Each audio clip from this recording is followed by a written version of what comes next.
Hello, welcome to What Are We Reading, where we stray from my light further every day. I'm Llytic. I'm Tom. And we are continuing with Back to the Frollo. I kind of hope we can finish this one today, just because I want it to be over. I doubt it. Ugh, fine. This might be either a 4-parter or a 3-parter. Okay. Oh, is it really that long? I can't remember how many chapters there are. We're on chapter 7. Alrighty.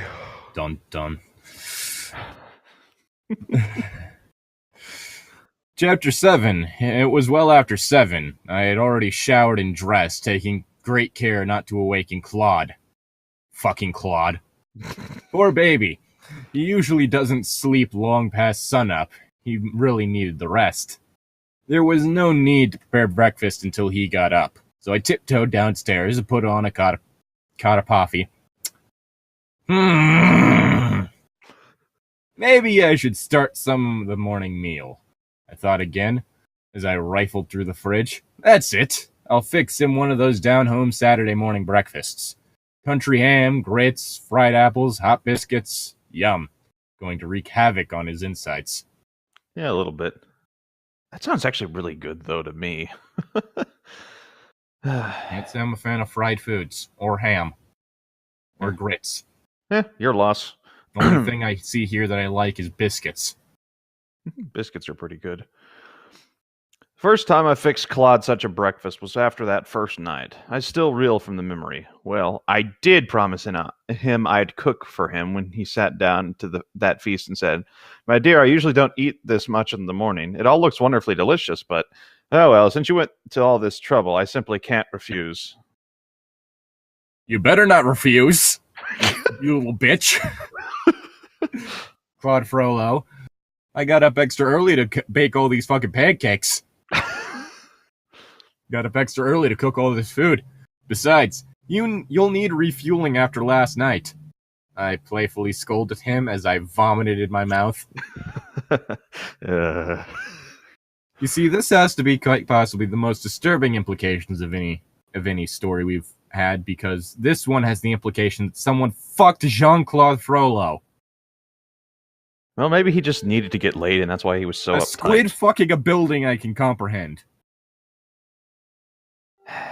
Not someone fucking Jean-Claude Frollo. He just smiled and replied teasingly, "Last night's activities? Yes, all that poetry reading and singing so many love songs can be somewhat draining." God. Those were terrible euphemisms for fucking.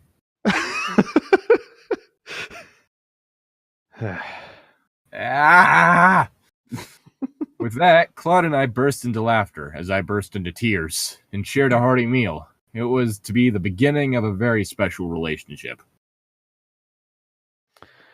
My mind was jarred back to the present when I heard Claude come downstairs. Our breakfast was nearly ready as I poured coffee when he entered the kitchen. He was fully dressed, not in his casual medieval attire, but a modern ensemble of tight black jeans, a black and purple silk shirt, and black boots. He looked fantastic. Oh yes, I thought, black is definitely his color. Really highlights his coloring and form. So tall and slender, graceful and elegant. Claude took me in his arms and kissed me tenderly. But really brings out his paleness. But was he smiling? Because you're never fully dressed without a smile. I think his attire could use some red. More than likely. Good morning, my darling Nisha. Morning, baby. I thought you'd sleep later. Glad I fixed breakfast early. I returned the kiss and finished preparing our meal.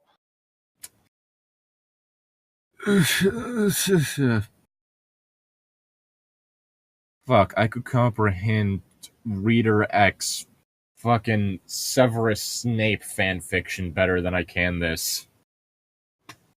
Yeah. At least some people like Snape. And at least Snape wasn't a total bastard. No, he was just an obsessed, greasy fuck who couldn't take no for an answer. Wait. Claude sat at the table, sipping his coffee, and gazed at me. Actually, I hadn't intended on sleeping this late. But if my body needed the extra rest... He stopped himself as he continued to stare at me. Oh, Denisha, my dear, you look exceedingly becoming this morning. Fuck. I like the outfit, the way it fits, the colors. He was You realize that the book The Color Purple is not meant to be erotica, right? I'm pretty sure it's like the exact opposite. When was that written? Don't remember, because fuck, I'm thinking the right book, because that had to do with like the struggles of like a poor black girl, right? I think so. Yeah, I'm not sure. I know what. So if that's something that you're masturbating, hell, then you've got more than one problem. So, oh yes, the poor and disenfranchised. He was commenting on my casual attire of purple jeans, black and purple sweater, and black suede shoes. What about blue suede shoes? My hair was loosely tied back with a purple ribbon, and my ears sported oversized silver hoops. I hadn't planned on us being near twins today, but how was I to know we were going to wear the same colors? Pure coincidence. Yes, it's not as if Jean-Claude Frollo is shown to wear almost exclusively purple in most media, in like the fucking Disney movie, or as if you've been described almost exclusively wearing purple in this story. Wow, what a huge coincidence! Okay, it was written. The Color Purple was written in 1982. Just to clarify. I'm pretty sure no matter what, it would have been before this. Yeah, I know. I was just curious of the year, and well, now I have the answer. So, Claude smiled at me as I set his breakfast before him. Let's see. Your hair was longer, full of waves and curls. Not that I don't find your current straight style more attractive. You were wearing a long dress, he began. A riotous mix of colors. It followed your curves, and I do believe there was a slit. You looked utterly delicious. I'm so glad I decided to go with that for the first sound when I thought of that. He began eating as I responded, grinning. Slit on the side, clean past the knee. I saw you trying to get a better look. Too bad we didn't click right away. Maybe that's because that no one clicked with Claude Frollo. Just a thought. Smiling broadly as he buttered a biscuit. Yo. Oh, wait, that wasn't a euphemism. Shit. The fucking Claude said, Oh, Denisha, I fell for you the moment I saw you. Your beauty charmed my eye, my sweetness, but the beast within was a bit hard to take. Okay, there's all sorts of things wrong with that sentence, but... I don't want to hear about his dick. Immersed in memories, Claude Frollo and I enjoyed our breakfast and engaged in a lively conversation of how it all began. My initial arrival in Paris was a blast. Literally. Yay! I really wish that I had the Law & Order dun-dun on the sound effects list, so just every time I feel uncomfortable, I could play that. My old friend and mentor, Fern, had asked me to accompany her on a special summer trip. I had nothing special planned that summer, and since Fern had hit the lottery and won all that lovely money, I felt, hey, maybe she's taking me someplace really classy and expensive. Wow, that's really shallow. We really say we're all that surprised.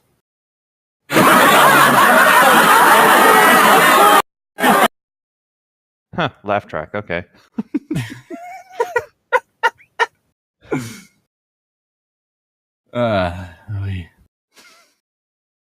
Shit. Where My bubble. My bubble? That's still your line. Okay. Is it? Yes. Huh. It looks like they'd ended the paragraph there. All right. It does it for me. My bubble almost burst when I found myself riding in a 1959 Chevy Impala, jet black, all fully restored and equipped with a curious device that Fern said was a surprise. So, we're driving down this deserted country road. I thought we were lost, but Fern said she needed this room, and besides, I don't need no audience. You don't surprise someone with a time machine. It depends on what their definition of surprise is, though. Audience? What the fuck are you talking about, Fern? My questions were soon answered as Fern floored the accelerator and shouted, "Hold on and shield your peepers." And this baby, it's 88 miles per hour. You're going to see some serious shit.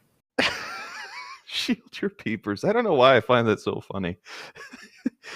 It's just saying cover your eyes, but I don't know. It's just...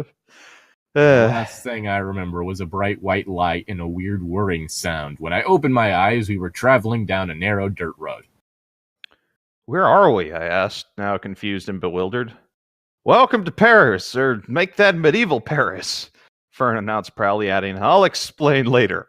No, you should explain now. What the hell? I'm just happy that there wasn't a win, are we? Yeah, that would have been slightly annoying.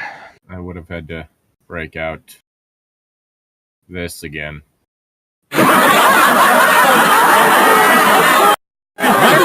Now you're just looking for excuses to use that laugh track. Congratulations, you got it. You son of a bitch. Walked into that one. I finished clearing away the remains of breakfast as the fucking Claude refilled their coffee cups. I continued to reminisce as we moved to the backyard. Claude admired my backyard garden with its fall flowers and leaves just beginning to peak. It was a beautiful fall morning, not too warm, but not cold. Did I mention it was fall? Because that's what it is. You know, Claude, I began, I really thought I was dreaming. I thought it was all just another crazy heat-induced fantasy. Boy, was I wrong. It was all so real. Congratulations.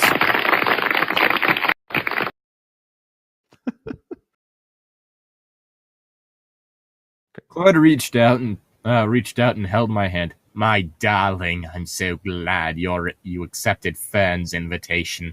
I'm also glad you decided to stay in Paris after that unfortunate incident. I never would have expected that your friend would have been hung as a witch. Otherwise, I would not be here reveling in your breathtaking beauty.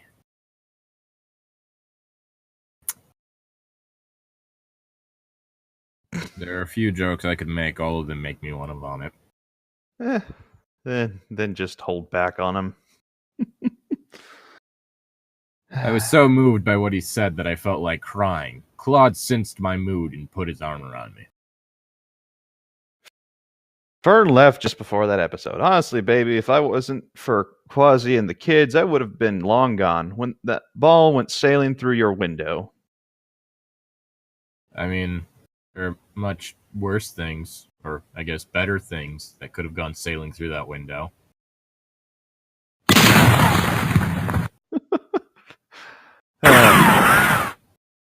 What? No grid. No explosion.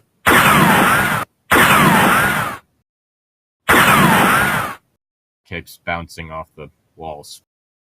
Brick building.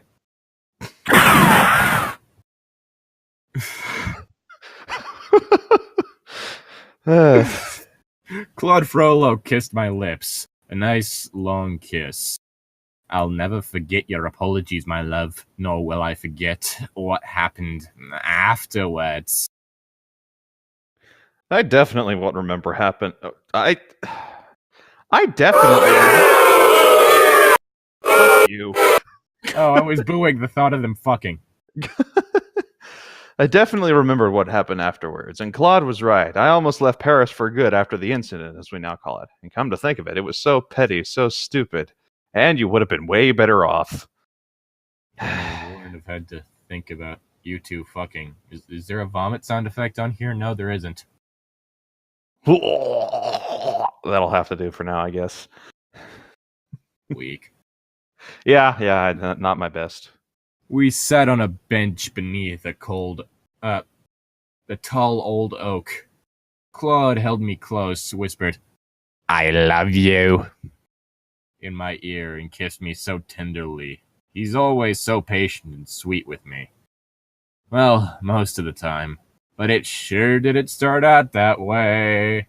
Oh boy, we get into the verbal. You guys suck. That was Thank you, perfectly Duke. timed. Thank you, dude. Chapter 8. What would have been just another routine Saturday became a weekend to remember. Claude, Frollo, and I spent the day exploring my favorite North Side haunts. In fact, he insisted we do things my way. I took him to antique shops, bookstores, and other out-of-the-ordinary places in Broad Ripple Village, a popular North Side neighborhood known for its quirky, funky ambience. I treated Claude to a night's lunch at Renee's, one of my favorite Ripple eateries, a cozy little place known for its unique French country decor and scrumptious homemade desserts. I mean, I'd much prefer French Cajun decor right now, but that'd at least be interesting. Rococo! Lots of pink. I could go for some gator. Gator's really good. Afterwards, we took a walk along the Monon Trail, which winded through Ripple and across the canal. "This used to be a railroad," said Claude as we strolled leisurely. "The fuck is a railroad?" "Yes, it used to go from downtown to Muncie." Are they in Indiana? Maybe. "In my old neighborhood down by the fairgrounds, my house was just a few blocks away from the tracks, but the train stopped running and they took up the tracks. Now it's a walking trail. I walk here a lot. I think it's neat." Train tracks trail could be pretty fun. I mean, there's a few places like that up in Wisconsin, like out by Sauk. Like, the train tracks are no longer used, and so, like, the tracks are still there. They're just no longer connected to the main system. Yeah, no, those are a lot of fun. It's just So they just like go through parks, and I think one of them goes like right through almost like right next to a playground or something. that's really cool. I love stuff like that. It's just so rustic, and I really like it. I put my arm around his slender waist as we continued our walk. Claude seemed truly fascinated by my little history lesson. "It's amazing," he began, "how much we remember special places and things." Claude's voice trailed off as if he was lost in thought. Suddenly he asked, "Have you heard from her lately?" No, Fern got lynched by a whole bunch of witch hunters in ancient France. They automatically assumed that she was using magic, and so they tied her to a rock and threw it in a river. "She turned me into a newt." Unfortunately, she drowned, so plus side, they didn't think she was a witch. Downside, she died. I got better. That was fucking dark. Anyway, I knew he was referring to Fern. Now, Claude, we're still friends. We talk, visit, do all kinds of things together. Fern may be Fern may a little richer, but she's still my buddy. Yeah, probably did mean to be maybe a little richer. Claude Frollo stopped and looked at me intently. "It's just that I never properly thanked her for bringing you to Paris." You should have done that before you tried burning her at the stake. I looked at him and raised my eyebrows. "Say what? Honey, if Fern had stayed when the unfortunate incident happened, you would have showed us both the way out of town. And I don't think we would have been upright." Claude burst into laughter. "Darling Nisha, our first few meetings weren't that unpleasant. In fact, those initial encounters were rather surprisingly smoldering." Really?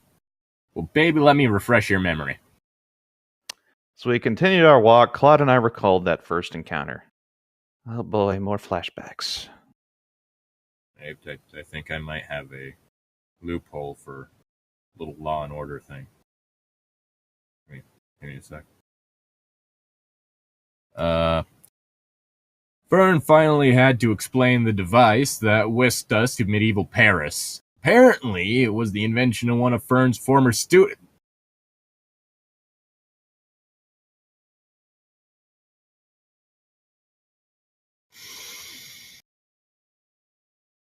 So she stole it?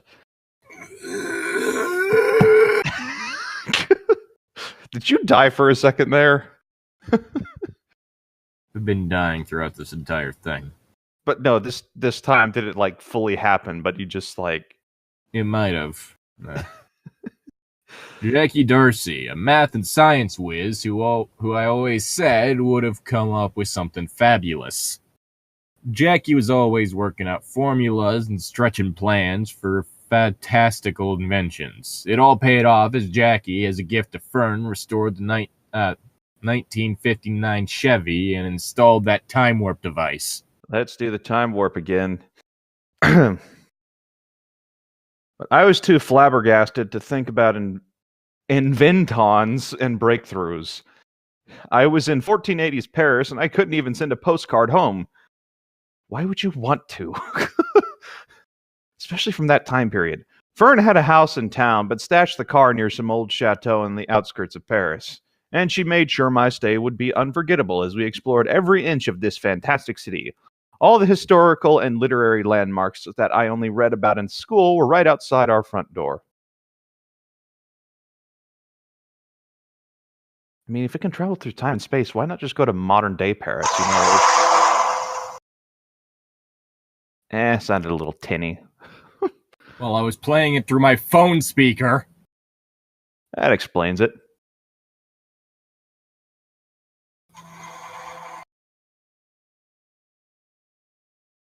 I think that woke up the dog. Good job. Of course, we made friends in the neighborhood, although I wasn't sure at first how folks would take an oversized, frizzy, red blonde-haired hooser with a hillbilly twang and a smart-mouthed, bronze-skinned woman who came along for the ride. As Fern said, I'm a true American child with English, Irish, Cherokee, and African running through my veins. Think you might want to get them out of your veins. You're not supposed to have people in there. This isn't an episode of the fucking Magic School Bus. The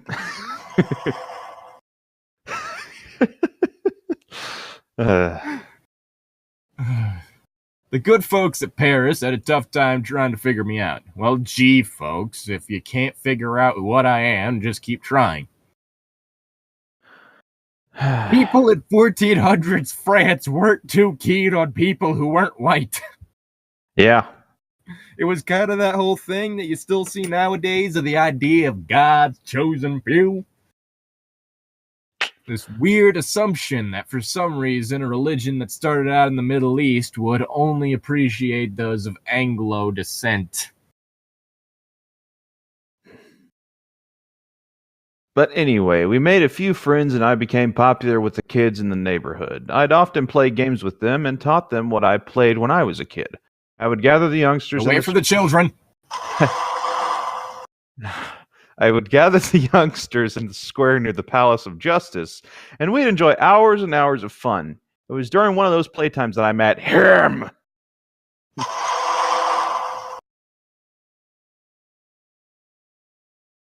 I mean, if it was him from the Powerpuff Girls, I could totally understand, like, wanting to remember that. But Frollo, no. I'd much rather spend time with cross-dressing lobster devil than Jean-Claude Frollo. You know, if this wasn't Jean-Claude Frollo and it was just like some random French guy who just happened to, I don't know. I think the fact that he's Jean-Claude Frollo is just really taking away from this already kind of shaky fan fiction story anyway. We're just wrapping up an intense game of Red Rover. That was always a fun game to play. I'm not entirely sure that you wouldn't have to try and teach a whole bunch of French children from the medieval era what that is.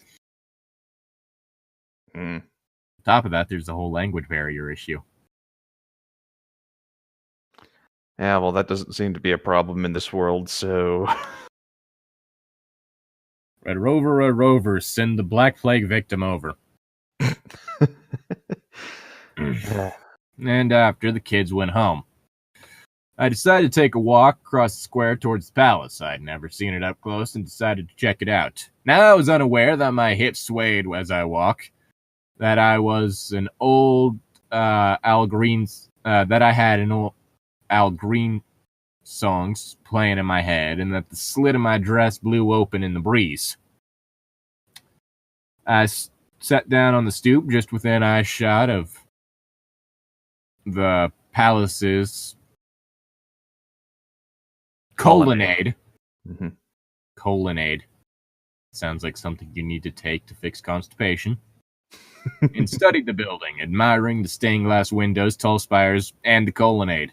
I was currently suffering from constipation.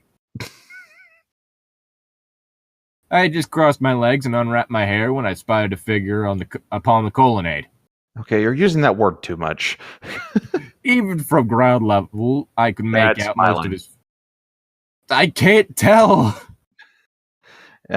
Well, I'm pretty sure it's safe to say that my line goes up until what's this?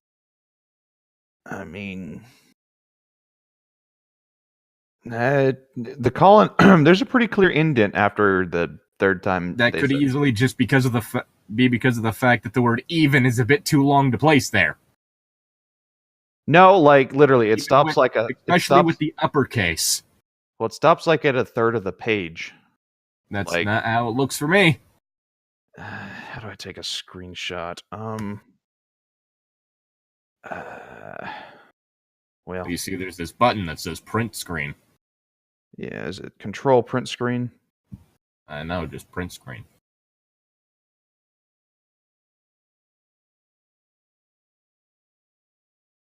Okay. That's what I'm looking at. Okay. Why does this video of the Law and Order sound effect have 222 dislikes? I don't know.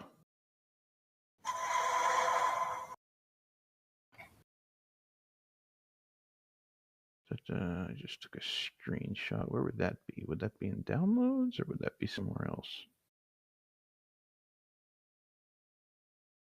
Pictures. Here we go. Nope, that's not it. Okay, whatever. Keep reading and then just let me know when it's my line. Alright. Even from ground level, I can make out most of his face and form. He was tall and slender, very regal and aristocratic looking. I could see his triangular hat, the long red veil flowing in the breeze. Gray-haired, fair-faced. I mean, if deathly pale is fair-faced, then yeah. I mean, I'm not a fan of pale as it is, but... from where I stood, he looked rather handsome. You were waiting for that one, weren't you? He was tall and slender, very regal and aristocratic looking. Oh, wait, shit, no. Then I realized the person I was staring at was none other than fucking Claude Frollo, the Minister of Justice. I had rumors about him from the neighbors that he was cruel and cold. Come on, he's a judge in charge of keeping the streets safe. You suck. He's just trying to do his job. You suck. And just as long as I stay out of trouble, he's the least of my worries. You suck. But something within me stirred as I continued to stare up at him. I offered him a bright smile and a friendly wave. You guys suck.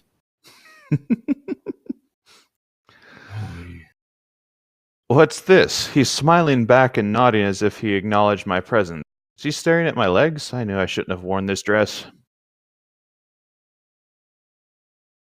Still my line. You suck. No, this one's my line. Seriously, what is the aspect ratio you have your screen at right now? I've got a big screen, so... I hastily retied my hair and adjusted the straps of my high-heeled sandals. I had taken them off during the games, but I put them on just before my walk. I glanced up at the colonnade, but he was gone. My heart sank a bit at the realization that I might never encounter him again. Most people wouldn't complain about that. Yeah, no, I'd be fine with not ever meeting him again. I got up and began to walk back to the house when a soldier tapped me on the shoulder. That almost rhymes.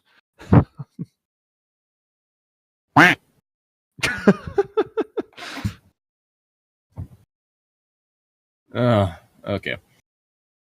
Excuse me, madame, he began. What had I done? Did a crime to walk, sit, or play near the Palace of Justice? Couldn't even look at Judge Frollo? You suck.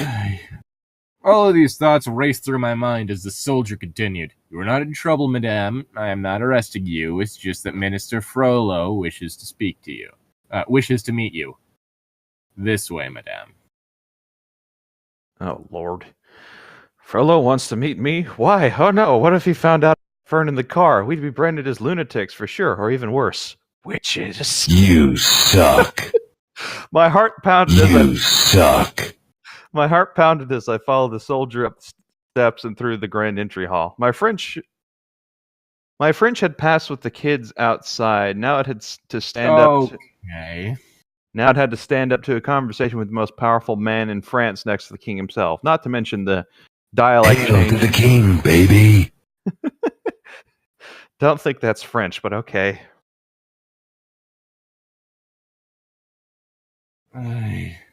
As I entered, my eyes were dazzled by high-vaulted ceilings, soft-colored walls, gorgeous tapestries, and marble floors.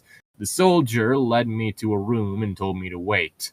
It looked like a study with shelves full of books, piles of papers on the table, paintings, and tapestries on the walls. I was admiring one of these textile marvels, studying the stitches and feeling the softness of the fabric, when I heard a deep voice behind me. I hope I didn't frighten you by sending that soldier, but it was the only way I could finally meet you. He extended his hand. I am Claude Frollo, and what is your name?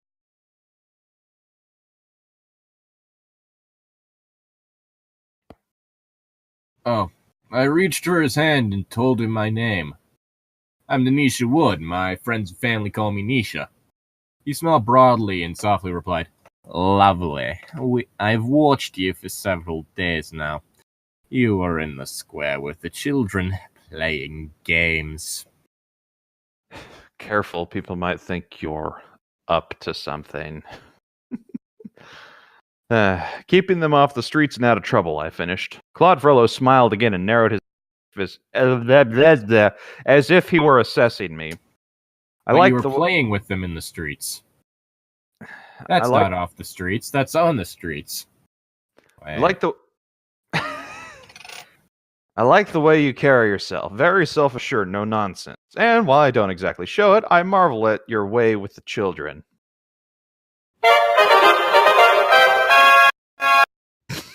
I didn't even realize that's how that one sounded. It's oddly fitting, though. Yay! Yay!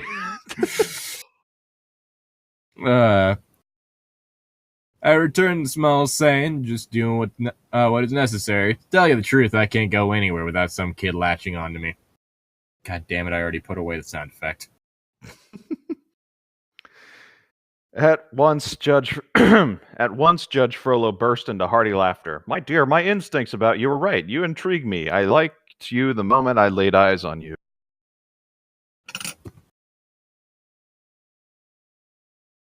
You guys suck. That's just going to be our default sound effect for this. Yeah. He put his hand on my shoulder and gazed into my eyes. I felt a shockwave of emotion run through my body. When he touched me. Nothing or no one had ever affected me in such a way.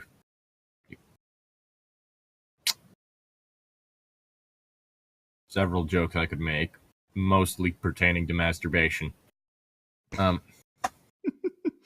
Self-love is the most important kind of love.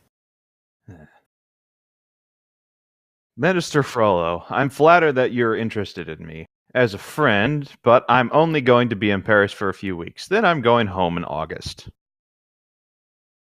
His own rest. And where is your home? Wait. That's the best I can do, right? I don't know what that was, but I liked it. 2 gongs. I'm an American from the Midwest. Do you have one of those womp womp sound of things now?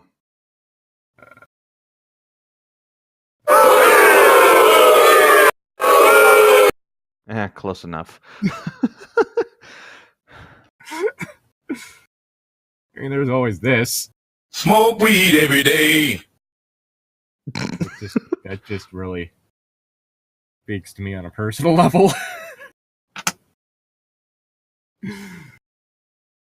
He looked blank. Then I remembered that the American continent had only just been discovered for him, and probably not even named yet. Oops, I mean, I'm from the New World, I corrected myself hastily. Columbus, the Spanish soldier, Cristoforo Colombo, the Spanish sailor. He wasn't Spanish. No, he wasn't. He was getting money from the Spanish queen and king, but he himself wasn't Spanish. He was Italian, if I remember correctly.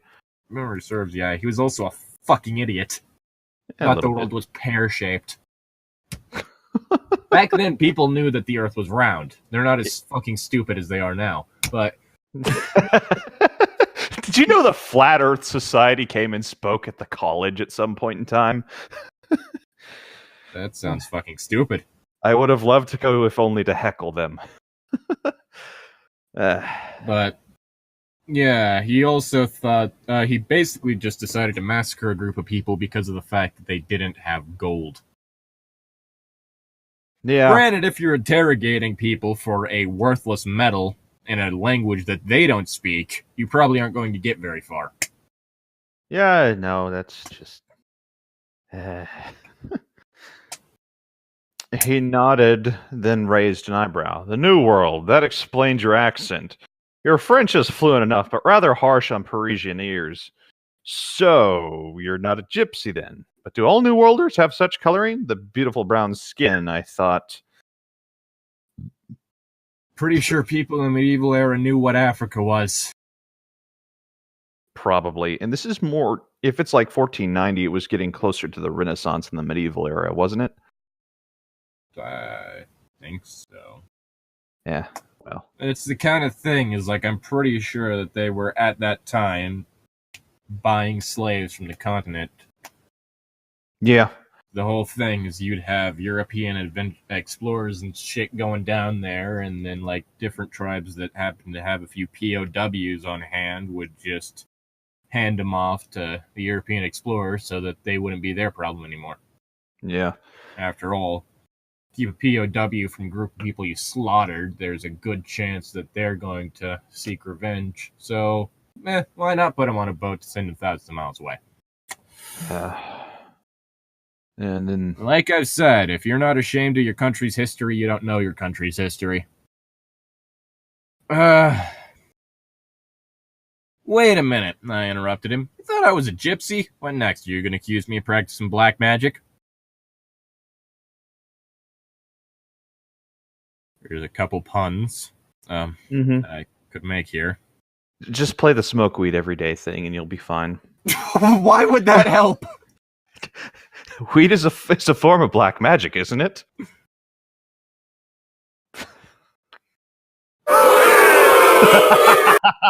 I was waiting for the... I was waiting for the...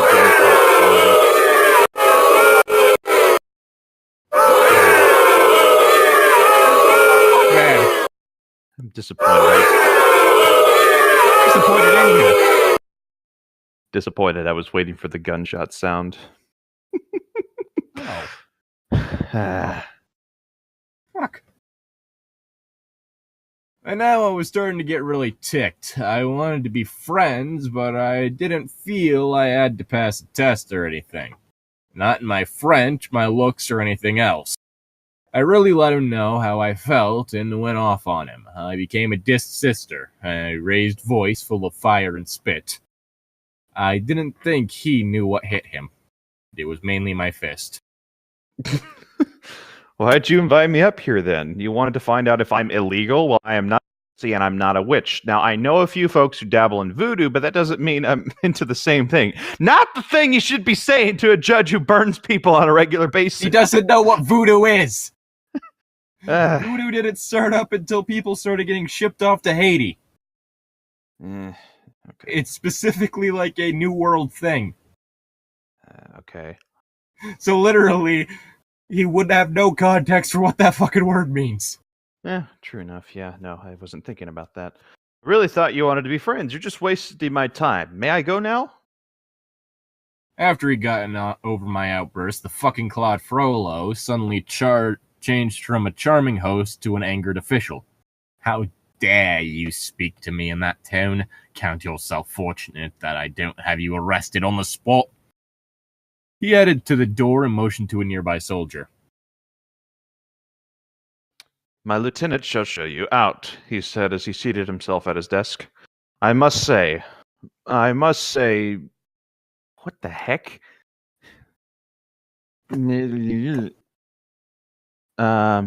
Lieutenant, okay. I don't know. MLLE period. Is that Major Lieutenant or is that like Googling Mademoiselle.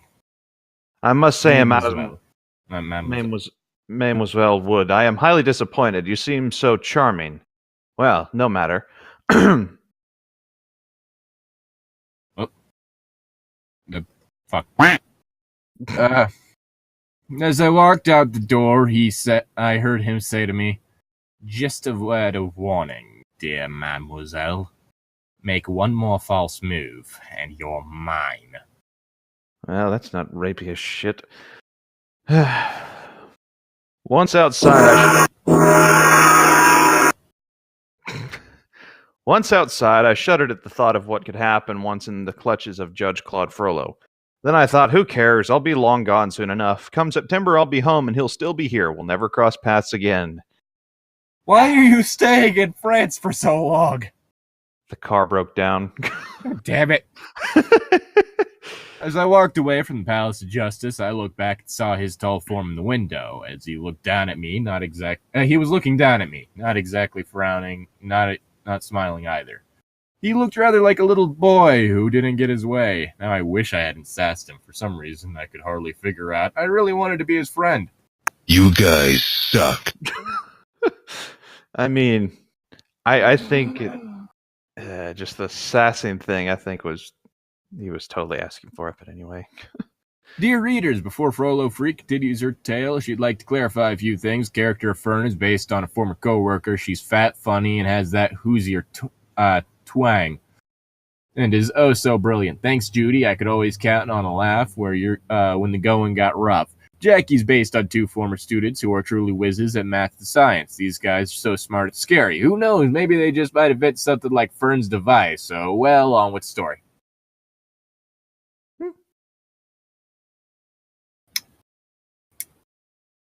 Chapter 9. Is it my line? Yes. Yeah, I thought so. Hey, Quasi, as I reach for the little hand-carved wooden figure of what looked like General Grant. Grant's beard's a little too bushy. He's starting to look like Gabby Hayes. Gabby who? Replied Quasimodo blankly. Never mind. Here, look at the picture. Are you sure you want to do this? It's a lot of work, I said as I handed Quasi a picture book of the Civil War. It's just... Anyway, I've been spending a lot of time in the bell tower at Notre Dame, ever since that first botched encounter with the fucking Claude Frollo. That fuck dropped a coin. Where'd it go? There's it.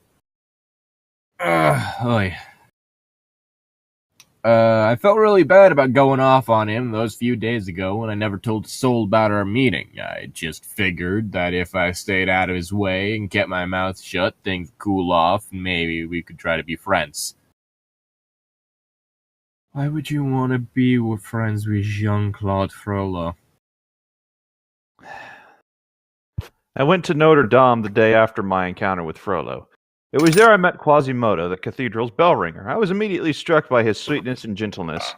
I was not put off by his deformities. Quasi showed me his bell tower home and the miniature city and townspeople he carved himself. I complimented him on his talent, and he seemed fascinated by my interests as he noted seeing me in the square with the kids. Soon found myself lugging American literature and history books up the steps leading to the bell tower. Where? That they're just in the trunk? Probably. Just what? Are you saying you don't carry history books and literature books around in the trunk of your car? No! Well, that's just weird, Llytic. I don't even carry that shit in my inventory.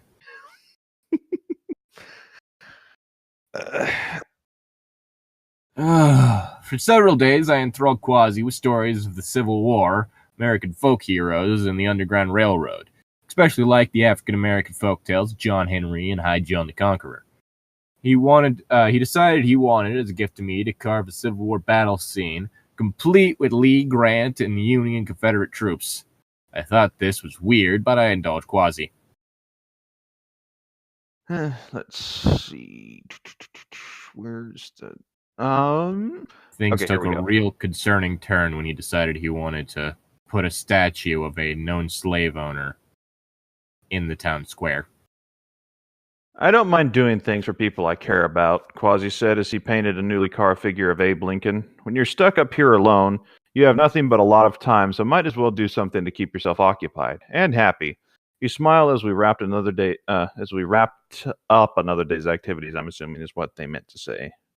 I don't remember him quite being that verbose. I didn't want to stay too long, as Quasi expected Claude Frollo any time. My visits with Quasimodo always ended with me hastily exiting as soon as Frollo entered the cathedral. I hated doing this, and so did Quasi. He told me how Frollo adopted him when Quasi's mama didn't want him. That's one way to put it. Funny word for a lot of things, honestly, in that statement. I don't typically consider beating to be adoption, but okay. Frollo took me in when no one else would. He's very strict about the bell tower or having visitors. Well, Quasi, maybe it's... isolation, like what something like what an abuser would do. Well, Quasi, maybe it's best that I don't hang around when he comes to see you. I surely don't want to get us into trouble. I packed up some books, hugged Quasi by, and started down the tower steps. Phew, Frollo's not expected for at least another hour, and this time I didn't have to rush. My thoughts were then focused on Quasi's mini battleground. I suppressed a giggle as I wondered what Frollo would think of all those tiny cannons and rifles, and little soldiers in blue and gray. I told Quasi to keep it hidden where Frollo wouldn't discover it. Unfortunately, Quasimodo is an idiot. I had to take my shoes off because all those steps and high heels were a dangerous combination. Just a few more steps and you're home free, I thought, as I juggled shoes and books. I was within 3 steps of the ground floor when I dropped my shoe and a couple of books. I made it to the bottom, and as I sat down to put on my shoes, a tall figure approached me. He quickly picked up the books and looked at the titles. Interesting. The speeches of Abraham Lincoln. The Civil War. He knew enough English to pronounce the words exactly. Such intellectual pursuits for one so beautiful. Fuck you, man. Wouldn't your reaction be, what the fuck are these about? I've never heard of these books. And being as I've never heard of them, they're probably on the church's ban list. I looked up and found myself staring into the eyes of Judge Claude Frollo. Judge Claude Frollo. I mean, depending on which adaptation we're looking at, he is a judge. Yeah, I know, but like just judge. It's just funny having a soft J there rather than a hard one. Oh no, I thought, he's going to arrest me for sure, probably for visiting Quasimodo. I like reading New World history, I explained as I took back my books and placed them in my bag. I I think there'd be a few concerns about the fact that the books are binded in ways that don't exist yet. Also, this is like 1490, right? Columbus didn't didn't find the Americas until 1492. So, And this is the 1480s. yeah. Yeah. There's some continuity errors here. I mean, granted, Columbus didn't discover shit. It was a fucking Viking that discovered it initially. Mm-hmm. Yes. But, like, it didn't become common knowledge in Europe until Columbus landed there. That's because Columbus ruins everything. I expected him to laugh and tell me that my country was too young to have any kind of history, but he didn't. Instead, Claude Frollo knelt down and assisted me with my shoes. Tried to protest, but he smiled at me so sweetly. His hands cradled my foot so gently I couldn't say a word. Dun dun.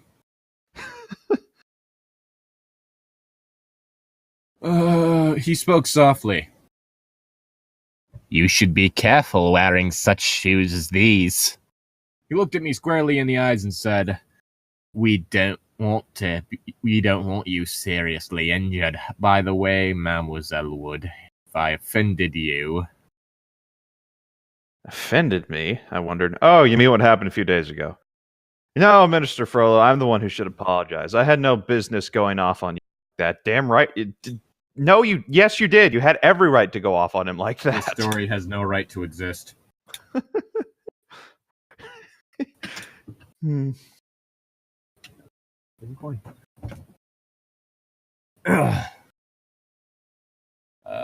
not entirely sure you finished your line.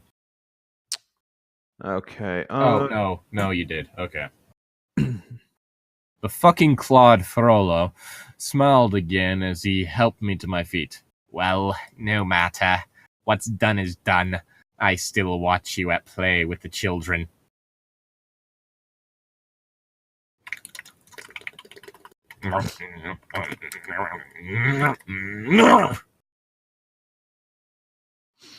I'm still intrigued by you. Now that I've espied some of your reading materials, you arouse my curiosity even more. Then Frollo's voice trailed off as he drew closer to me. He still looked me straight in the eyes as if he were searching for something inside me. Your spleen. You were up in the bell tower visiting Quasimodo, he said at last with certainty, his eyes never wavering from mine. Hand over your spleen. It is mine by birthright. That's... God has decreed that I deserve your spleen. Hey. Quasi is my friend. He likes to read to me. He's fascinated by New World history and literature. He likes poetry and folk tales the best. I hope you don't mind me coming to see him. I'm greatly concerned by the fact that this new continent that I never knew existed before speaks English. I'm not too keen on the English because I'm French. Bit of an elephant in the whale situation. I wondered if Claude Frollo would suddenly become angry that Quasi and I had become such close friends. What was to come next proved me right, for Claude Frollo continued to gaze into my eyes and coolly said, Quasimodo is different. I don't want his head filled with ideas that may give him false hopes. We don't need him thinking that some freed slaves may free him.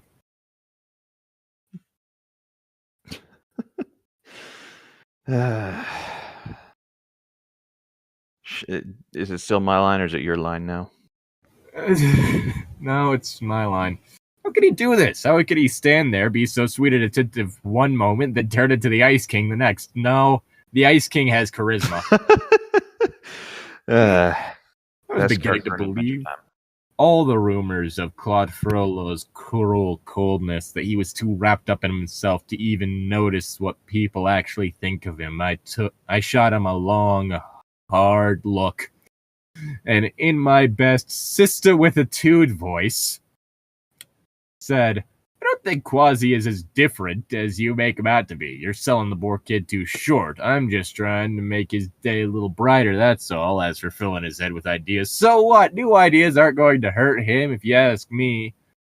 If you ask me, reading little Lincoln or Frederick Douglass is not going to turn Quasi into a raving radical overnight.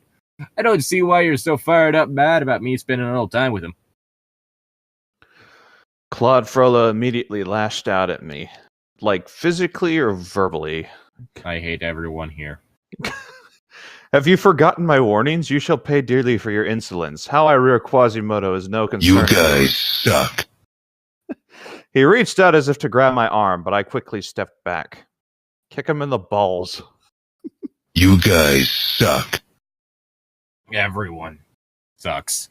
Minister Frollo, is it true you can't arrest me here? I announced in a raised voice. Some of the priests and parishioners heard me as I continued my little routine. Yes, that's right. I heard the Archdeacon tell someone that once they're granted sanctuary, you can't touch them. So you know what? I'm going to sit right here, and there's nothing you can do about it. Minister Frollo glared hard at me, and started to say something, but I quickly continued my tirade. And where you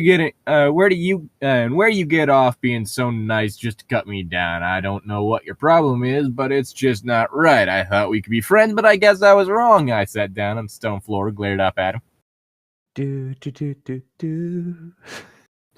You guys suck. Claude Frollo stared right back at me. His eyes registered a curious mixture of anger and pain. Yes, pain. It was more than just humiliation. I think I actually hurt him with my words. Well, fucking good. I did it again. Oops. I let my mouth get the best of me, and now I just may have lost a potential friend. Mama always told me my mouth would get me in trouble, and it did. Gonna take a lot to keep me away from you, as other than 100 men or more could ever do. I bless the rain down in Africa. Gonna take a lot to do the things we never had. You know, I've actually started hearing it more on the Walmart radio now, because I've been actually listening to it since you mentioned that they played it a lot, and you're right, they really do.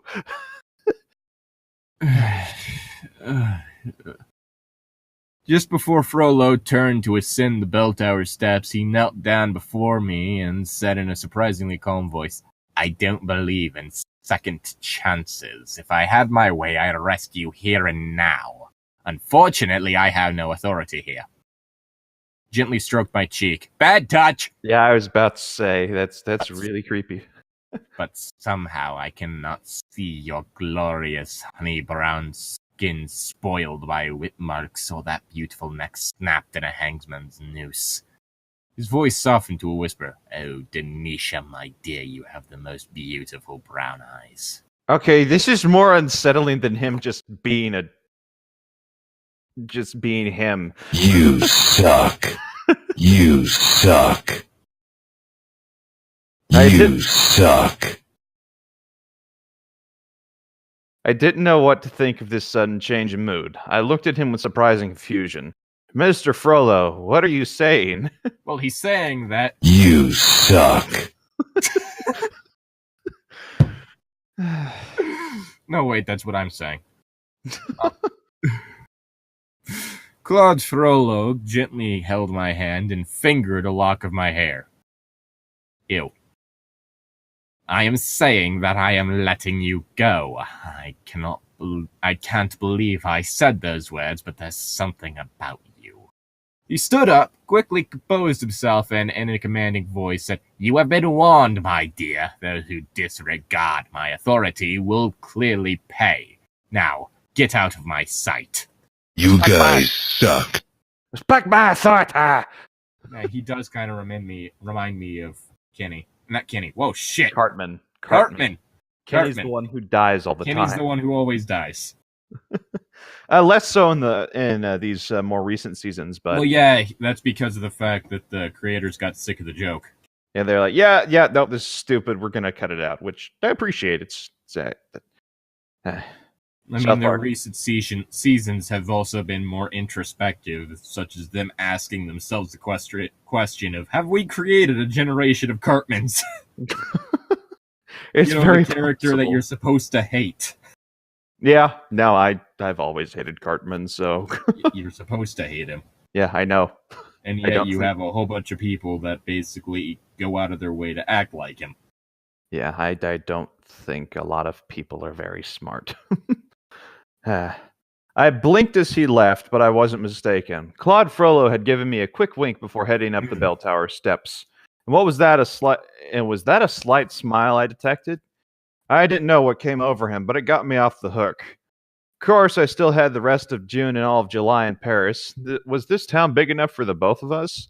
Considering the time period, probably not. Burr, burr, burr. There's the gunshot.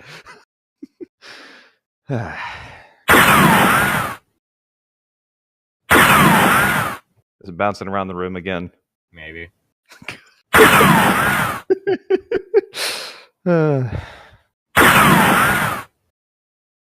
As I walked out of the cathedral, my eyes went heavenward. Oh, please, I prayed. Let the rest of my vacation be without mishaps, and please don't let Claude Frollo be mad at me anymore.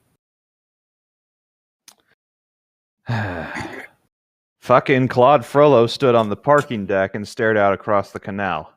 I was very angry with you, and I had every intention of punishing you, he said as I unlocked the car 50 door. Shades of Claude. No! We don't need that one, too. But Come on, it's not like you can make the main character any worse. Yeah, true. But I couldn't bring myself to. Instead of mommy issues, we just replace it with religious persecution. Still my line, or is it your line now? My line. His voice quavered as he embraced me. I could feel what I thought were tears. Claude, I whispered softly, are you okay, baby? Claude looked into my eyes almost the same way he looked at me that day in the cathedral. Denisha, my dear, I fell in love with you the moment I saw you, and even though you maddened me with your sassiness, I like that word. Claude sweetly kissed my lips and continued. Ugh. At any rate, we managed to forgive each other and become friends. And much more. You guys suck.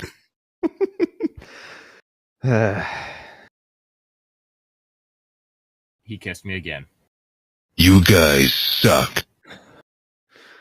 Claude, you forget that I almost left Paris for good because I started to clarify a few key things when Claude Frollo interrupted me. Now, my love, he said, he laughingly said as we got into the car, the entire incident wasn't all that disastrous. You admitted your guilt, and I reacted. That is all. You reacted all right, sugar, I said while starting the engine, then in a quieter voice.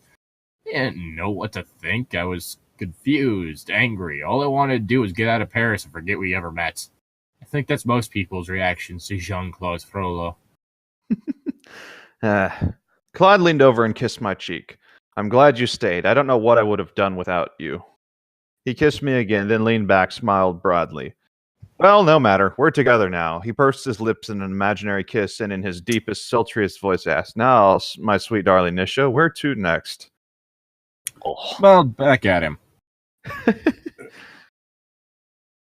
You guys suck. Returned the air kiss and said, Do you like spiced apple cider and gingerbread? You're gonna ruin spiced apple cider and gingerbread for me. Claude Frollo grinned and ran his tongue over his lips.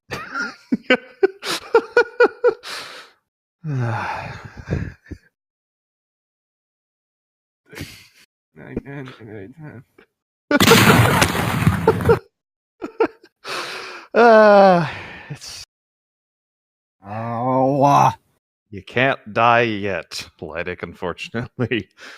We're stuck. fortunately, this is neither fair nor heroic. I mean, just nor heroic. Saying, so much spice in one weekend. Sounds oh so delicious. I giggled softly and kissed his lips. As we travel northward towards Lily Orchard, Claude once again reminded me of an unforgettable incident that nearly ended a special relationship. Do we want to continue or end it now? We do one more chapter or end it now. We've gone a little bit over an hour. I don't know. You want to continue? I'm fine with either. I wish to die. Okay, we'll end it for today then. Bye, lovelies. Thanks for tuning in. See y'all later.